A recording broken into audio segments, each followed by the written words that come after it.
Good morning students. मैं Pawan Sharma from Rath international school. तो आज का हमारा टॉपिक है कक्षा 7वीं के पाठ संख्या 11 रहीम के दोहे। आज हम पढ़ने जा रहे हैं रहीम जी के दोहे। रहीम जी ने अपने दोहों के माध्यम से हमें अपने जीवन में नीतिप्रद बातों के बारे में अवगत कराया है।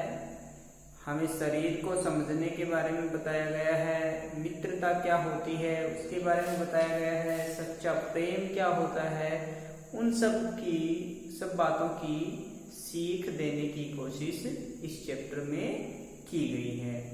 रहीम जी के दोहों में जो मुख्य बातें होती हैं वो जीवन में अच्छी राह दिखाने की, नीतिप्रद बातें बताने की, ईश्वर के स्वरूप को समझने की, शरीर को समझने की, इन सब बातों के बारे में बताया गया है। रहीम जी जो थे वो अकबर के 9 रत्नों में से एक प्रमुख रत्न माने गए थे। अकबर के 9 रत्न कौन थे? अकबर के कार्यकाल में जो अकबर के सुप्रसिद्ध उसके निजी क्लोजिस्ट जो व्यक्ति होते थे उन्हें अकबर के 9 रत्न कहा जाता है। उनमें रहीम जी का नाम भी आता है कि वो अकबर के दरबार में 9 रत्नों की संज्ञा उन्हें दी गई। 9 रत्नों में से एक रत्न की संज्ञा उन्हें दी गई थी क्योंकि उनका ज्ञान और उनकी जो बुद्धिमत्ता थी वो बहुत तेज और प्रखर थी। इसी के कारण ही उन्हें एक रत्न की संज्ञा दी गई है। रहीम जी का पूरा नाम था रहीम खान खाना और उनका जीवन काल रहा है 1880 से 1969 ईस्वी तक। इस जीवन काल में उन्होंने बहुत सारी रचनाएं लिखी हैं जिसमें उनके प्रसिद्ध दोहे हैं, बरवई हैं, दोहावली है, छंदावली है इत्यादि उनकी रचनाएं हैं।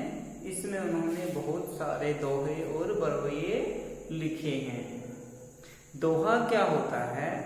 दोहा, बरवई, सवई ये सब काव्य की विधाएं होती हैं। कविता जो होती है ये उनकी विधाएं होती हैं। ये एक छंदबद्ध रचना होती है, यानी कि वर्णों की एक ऐसी व्यवस्था होती है जिसमें मात्राएं, लय, जैसे आप कोई सॉन्ग सुनते हो तो उसमें एक जैसे सिस्टम से वर्ड्स लगाए जाते हैं, एक लिरिक्स बनाई जाती हैं कि कहीं शब्द ज़्यादा कम न रह जाएं, एक लय बने।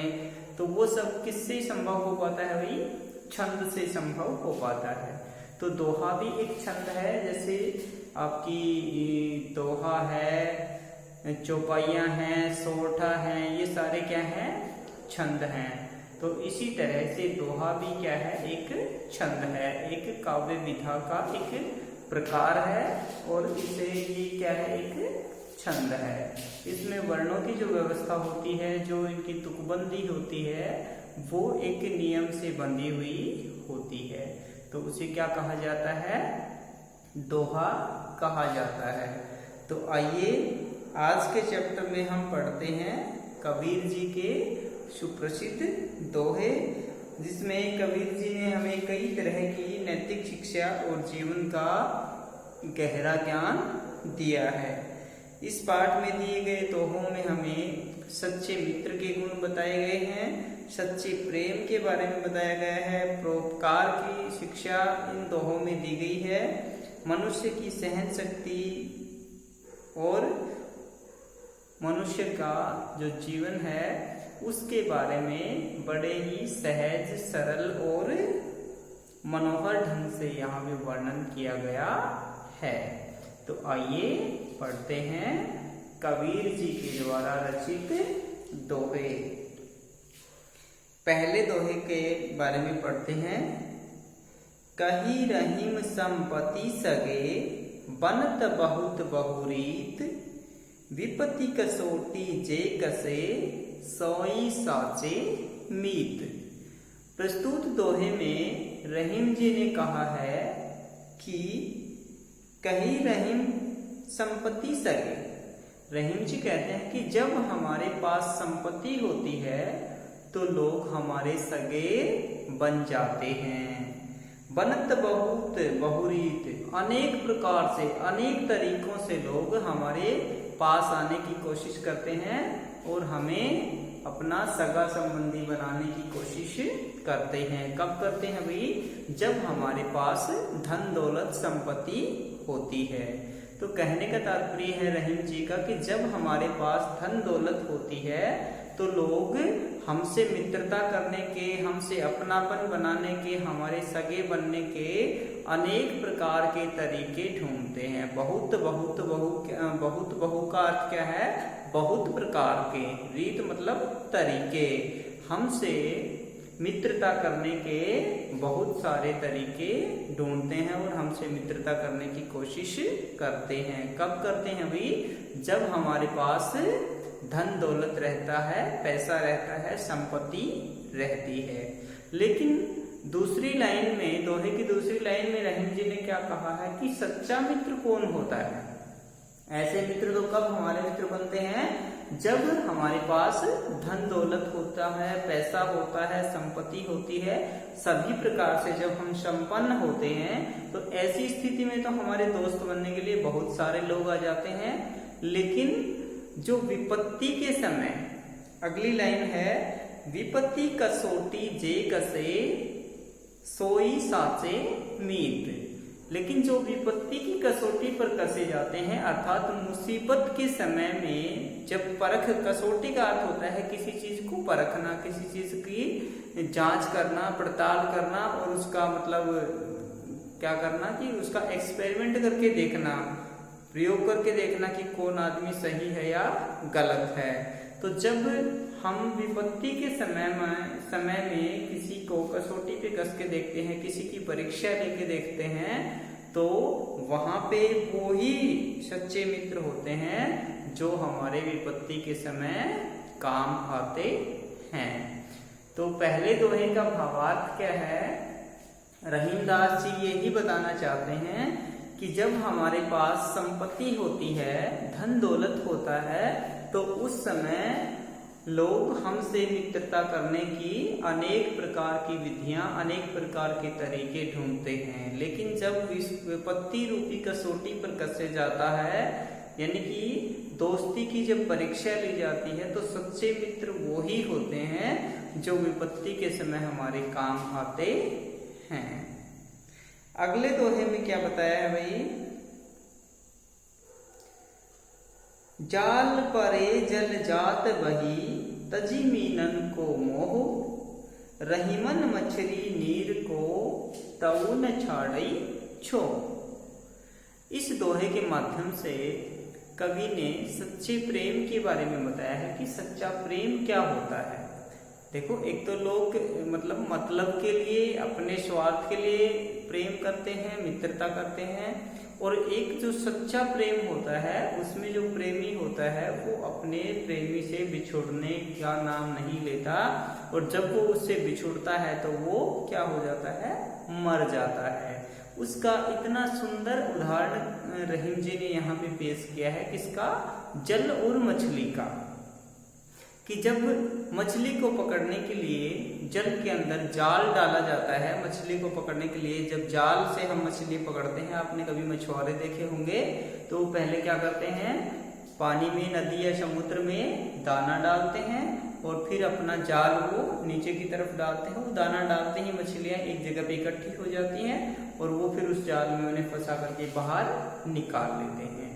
तो रहीम जी ने यहाँ पे एग्जाम्पल दिया है, उदाहरण दिया है कि जब मछलियां पकड़ने के लिए जाल को पानी में डाला जाता है तो पानी उस जाल से बाहर निकल जाता है और मछलियां उस जाल में फंस जाती हैं। जाल परे जल जात बही, जाल में पड़ने पर, जाल मतलब मछली पकड़ने का जाल, परे मतलब उसमें गिर जाने पर, जल पानी, जात बही बाहर निकल जाता है। जाल में आने पर जो पानी है वो बाहर निकल जाता है। तजी मीनन को मोह, और वो जो मछली का उसके साथ जो प्रेम है वो उसे छोड़ करके और अपना बचाव करता है। यानी कि पानी जो है वो मछली का प्रेम छोड़ देता है और जाल से बाहर निकल जाता है। रहीमन मछली नीर को तहुन छाड़ई छो। रहीम जी कहते हैं कि लेकिन मछली का जो जल से प्रेम है वो उसे कभी नहीं छोड़ती है, क्योंकि जैसे ही मछली को हम जल से बाहर निकालते हैं तो वो बिना पानी के तड़प तड़प के मर जाती है। तो इससे क्या सिद्ध होता है कि मछली का पानी से इतना प्रेम है कि वो उसके बिना रह नहीं सकती और वो उसके वियोग में तड़प तड़प के मर जाती है। रहीमन मछली नीर को तहुन छाड़ती छो, कि रहीम जी कहते हैं कि मछली का नीर से इतना प्रेम है कि वो उसे कभी नहीं छोड़ती है। छाड़ती मतलब छोड़ती, छो मतलब कभी भी, कि वो उसे कभी भी नहीं छोड़ती है। और वो उसे जब छोड़ती है तो वो अपने प्राण ही त्याग देती है, अर्थात उसके बिना वो जीवित नहीं रह पाती है। आया समझ में? इस दोहे के माध्यम से रहीम जी ने सच्चे प्रेम की परिभाषा बताई है कि सच्चा प्रेम वही होता है जो एक दूसरे से बिछुड़ने पर जो प्रेमी होते हैं वो एक दूसरे के बिना रह नहीं पाते।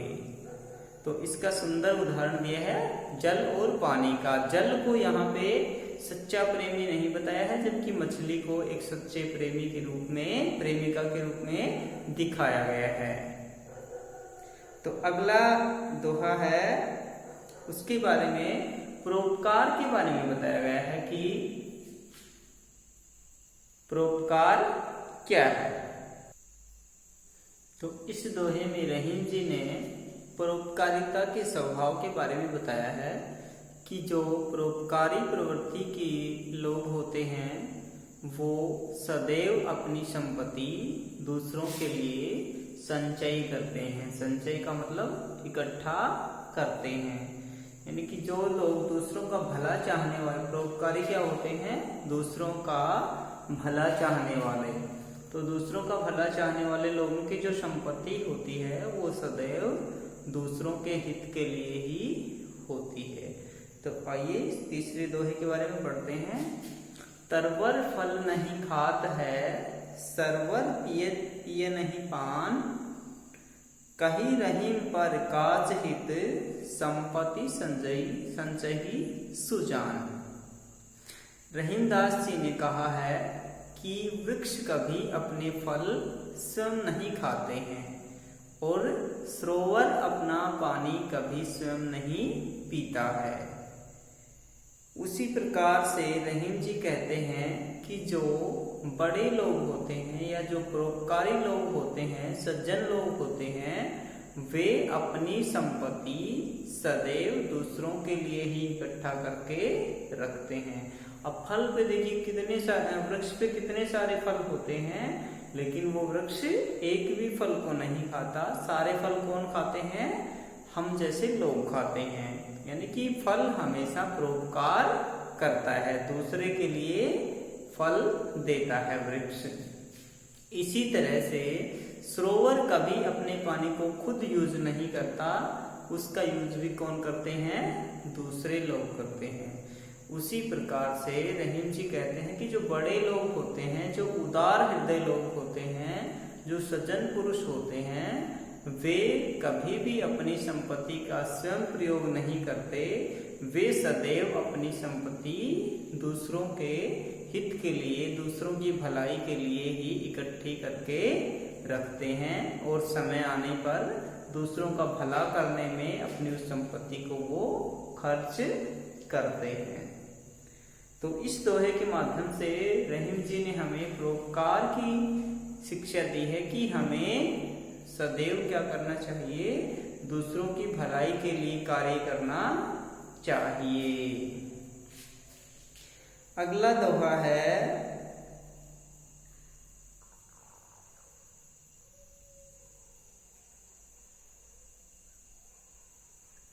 थोथे बादर क्वार के जो रहीम कहरात, धनी पुरुष निर्धन बहे करे पांचली बात। इस दोहे के माध्यम से रहीम जी ने कहा है कि जिस प्रकार बारिश, क्वार का महीना कौन सा होता है भाई, जो बारिश और सर्दी के बीच का जो महीना होता है उसे हम क्या कहते हैं, क्वार का मास कहते हैं, जो फिलहाल चल रहा है। यानी कि फिलहाल जो समय चल रहा है वो कौन सा है, क्वार का महीना है। तो क्वार के महीने में, इस महीने में जो बादल होते हैं वो कैसे होते हैं, केवल गरजने वाले होते हैं, बरसने वाले बादल नहीं होते हैं।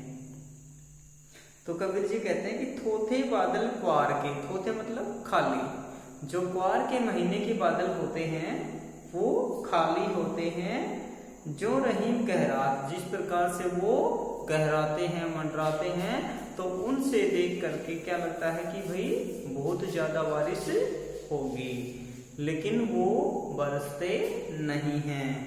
तो उसी प्रकार से धनी पुरुष निर्धन भये, और जो धनी पुरुष होते हैं वो निर्धन होने पर भी पीछे वाली ही बातें करते हैं। पीछे वाली कौन सी बातें, जब वो धनी थे। यानी कि जैसे कहने का तात्पर्य क्या है रहीम जी का, कि जब आदमी के पास पैसा होता है, धन दौलत होती है, तो वो तरह तरह के शौक पूरे करता है, ऐसो आराम की जिंदगी व्यतीत करता है। लेकिन जब उसके पास से पैसा चला जाता है तब भी वो उदाहरण कैसे देता है, अपनी पीछे वाली लाइफ के ही एग्जाम्पल देता है कि हमारे पास ये था, वो था, ऐसे था, वैसे था। वो ये नहीं सोचता कि आज तेरे पास क्या है, वो सब बातें तो तेरी पीछे की हैं जब तेरे पास धन था। तो उसी बादलों का उदाहरण क्या दिया है कि जब श्रावण मास में, वर्षा ऋतु में जब बादल उस तरह के बादल मंडराते हैं, गहरे गहरे घुमड़ के आते हैं, तो बारिश होती है जोरदार। लेकिन क्वार के महीने में जो बादल गहरे मंडरा के आते हैं उनसे बारिश नहीं होती, वो केवल दिखावटी बादल होते हैं। उसी प्रकार से जब धनी पुरुष धनी होते हैं तब तो उनके शौक निराले होते हैं, उनके ठाट बाट अच्छे होते हैं। लेकिन जब वो निर्धन होते हैं, उनका धन चला जाता है, तब भी वो कैसा शो ऑफ करते हैं जैसे वो पहले होते हैं, और वो पीछे वाली बातें ही अपनी करते हैं कि वो धनी होने की ही बातें करते हैं, जबकि वो रियल में क्या होते हैं, निर्धन होते हैं, धन से खाली होते हैं। तो इस दोहे के माध्यम से रहीम जी ने क्या बताना चाहा है कि जो धनी पुरुष होते हैं उनके पास से धन जाने पर भी, वो निर्धन होने पर भी अपने धन वाली ही बातें करते हैं, अर्थात दिखावा ज्यादा करते हैं। तो हमें कभी भी दिखावा नहीं करना चाहिए।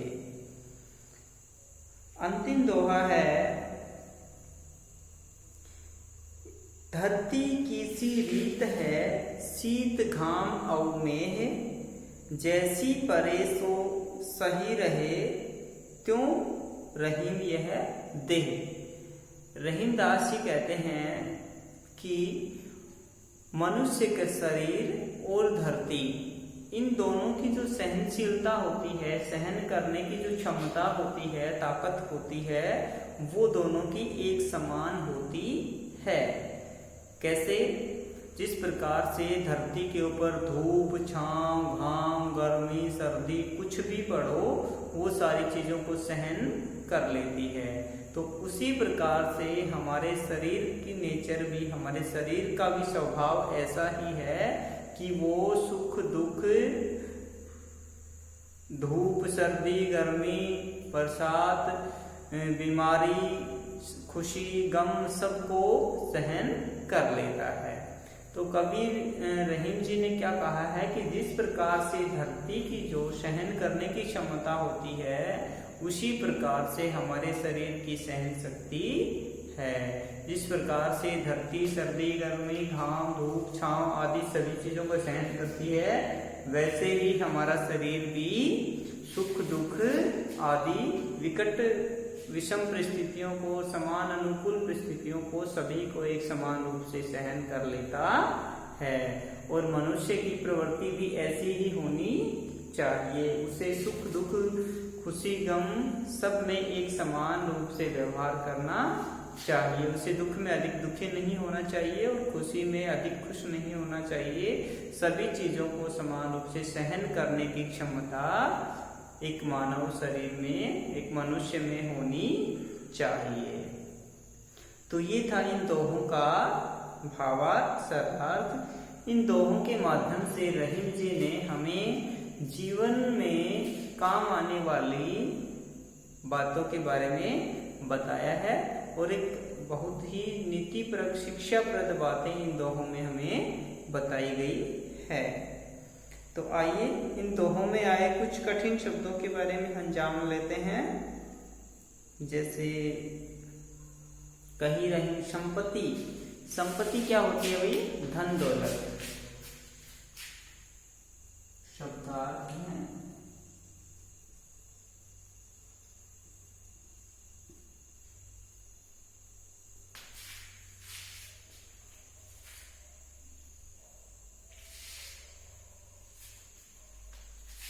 संपत्ति,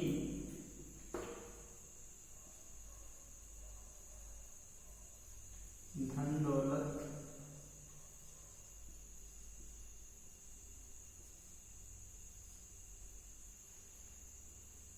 बनत, बनते हैं, बहुत,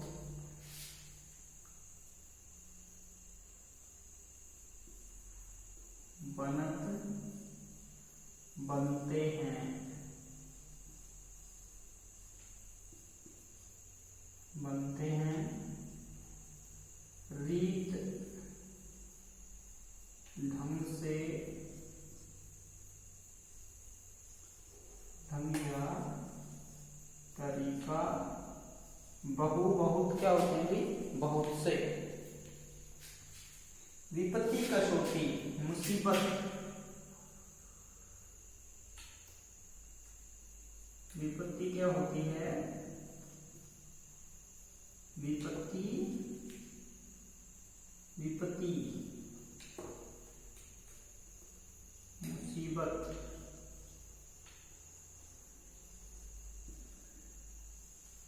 कसौटी,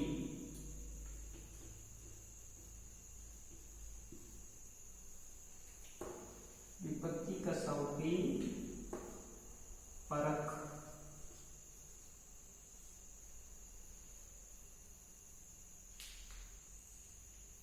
सांचे, सच्चे,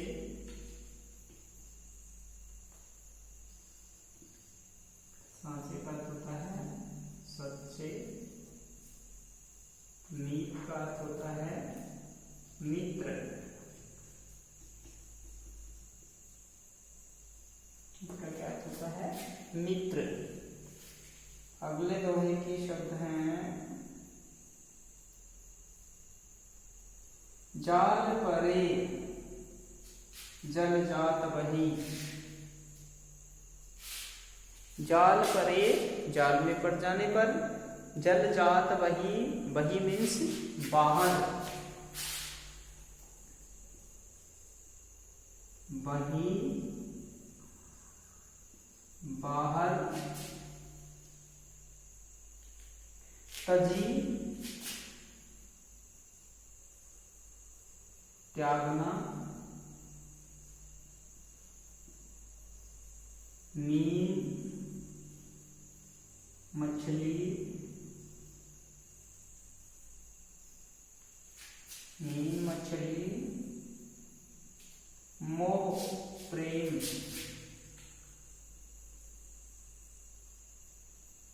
सम्मोह,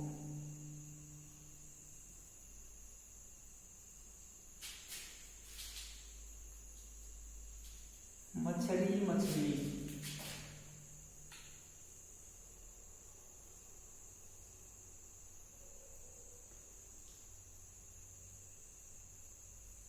मछली,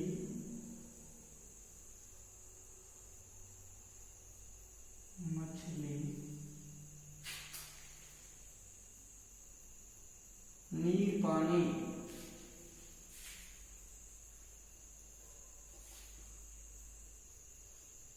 पानी, छाड़ती, छोड़ती, छोड़ती का क्या होता है? छोड़ती।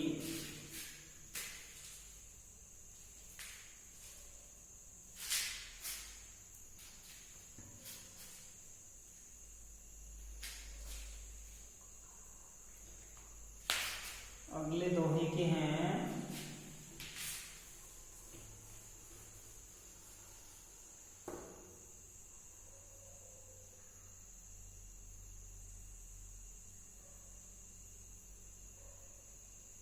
तरवर वृक्ष। तरवर वृक्ष खाता है।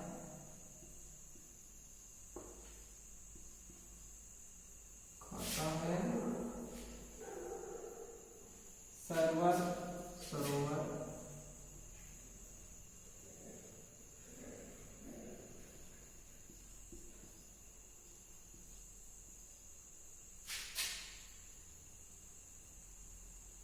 पान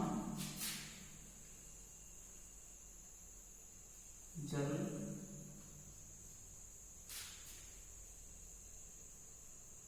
प्रकाश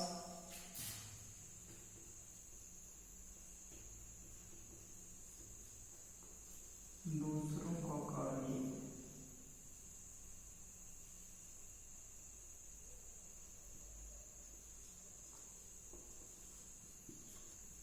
प्रकाश दूसरों के कार्य, हित भलाई,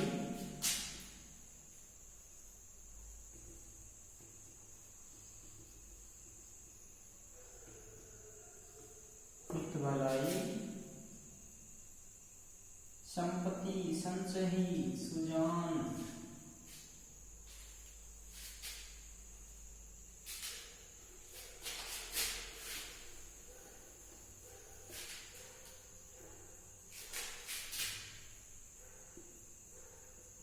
संपत्ति, धन, संचयी,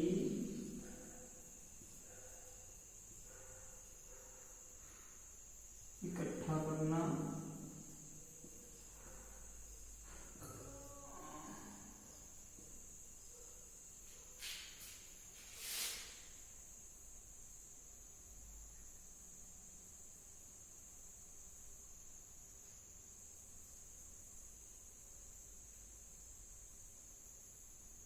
थोथे, खाली,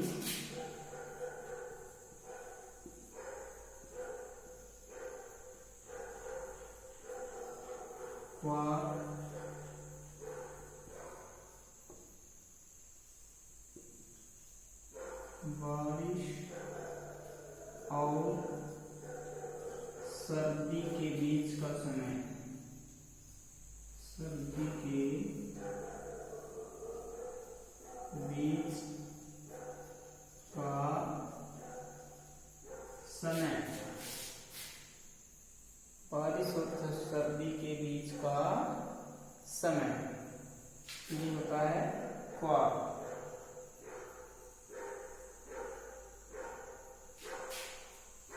गहरात गहरे होते हैं।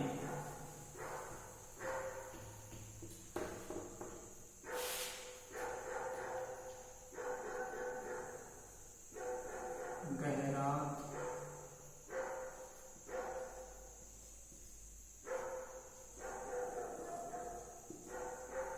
गहरे होते हैं।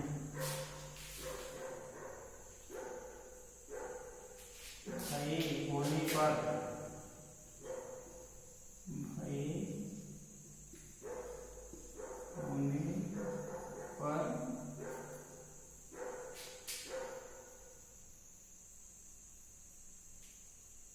पॉसिबिलिटी,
तो ये थे इस पाठ के कुछ महत्वपूर्ण शब्द और उनके अर्थ। बाकी मैंने इसका भावार्थ आपको समझा दिया है।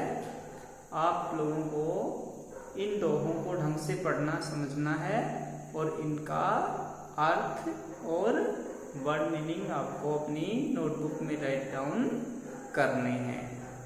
ओके, पहले दोहों को वीडियो देख करके समझना है, फिर उनका अर्थ अपनी भाषा में अपनी नोटबुक में आपको लिखना है, ताकि आपको आगे कोई दिक्कत ना आए। Okay, all the best. मिलते हैं नेक्स्ट वीडियो में या डाउट क्लास में।